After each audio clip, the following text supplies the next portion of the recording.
Hello, girls and boys. Here we are. We're going to do Investigating the Past. Get that book out. Go to page 14. Primary sources. So it says, your teacher has an interesting assignment for you. You have to pick something from the past to research. It could be anything you like.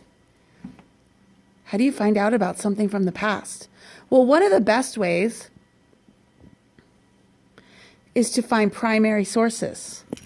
Primary sources, let's just do this, means firsthand. So a primary source is something or someone who has direct knowledge of the topic. So boys and girls, we talked about this last week a little bit. So if someone is writing in a journal and then that journal is put in the library for history purposes, historical purposes, then that is a primary source. And that would be awesome. And here's some artifacts or primary sources, photographs and letters written. That's like a journal too. So I'm going to keep going. Someone who lived through an event is a primary source. You can interview that person about the event.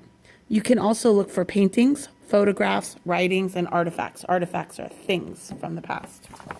When you interview, this is kind of what you did over Easter break when you when you interviewed a family member. Suppose you want to research your family's history. You can interview members of your family. They are primary sources of information for that topic. An interview is when you ask someone questions. Be sure to make a list of questions before you begin an interview.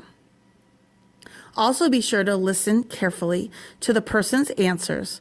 What he or she says may lead you to ask a new question. Don't be surprised if you find out something you hadn't expected.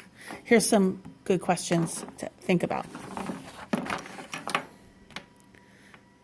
You might pick a topic that has been talked about in the news. A reporter's interview is a primary source.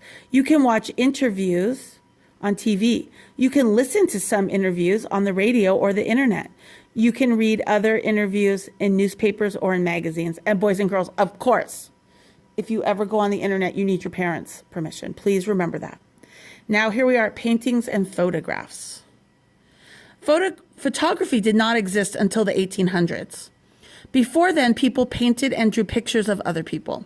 They painted important events, and these paintings are also primary sources of information.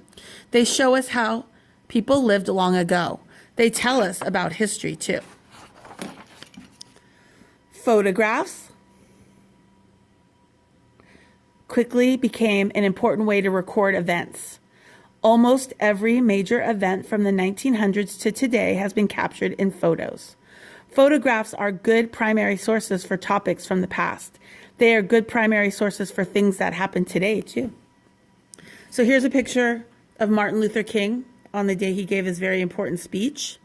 And here's a picture of Mount St. Helens erupting about 30 years ago. So boys and girls, I don't know if I ever told you this. I think I did, but Mount St. Helens erupted on May 18th, 1980. Which is, guess what? My birthday. So I always can say I remember my birthday in 1980 because Mount St. Helens erupted. Super cool information. So just thought I'd tell you that. How cool, right?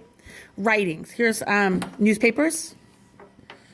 Here's a document. The Declaration of Independence is an important document about the history of America. The written word is another primary source. It is one of the oldest primary sources. In the past, people sent handwritten letters to one another. Now they send emails. Diaries, which are like journals, newspapers, and documents are are other forms of the written word. They are good ways to learn about the past. Here's artifacts. Artifacts are things made by people. They are another important primary source. We can learn about how people lived and worked by looking at other tools. Artifacts show what daily life was like in the past. Old toys tell us how people use them to have fun. Conclusion. Artifacts, paintings, writing, interviews, photographs. In conclusion, a primary source is directly connected to the topic you are researching. A primary source offers firsthand knowledge of a topic. Interviews can be primary sources, so can paintings, photographs, pieces of writing, and artifacts. Once you decide on a topic, primary sources will get you started on your journey into the past. Boys and girls, I'm going to let you read this at home. Please read it on page 22. And then work on the boxes. What is a primary source? We just read that. We actually underlined it. How is an interview a primary source? What conclusions can you draw from primary sources? And why do people study primary sources? There you go. And then here's the next 2 pages you can work on. There's that one in your packet. And there's that one. All right. Have a great day.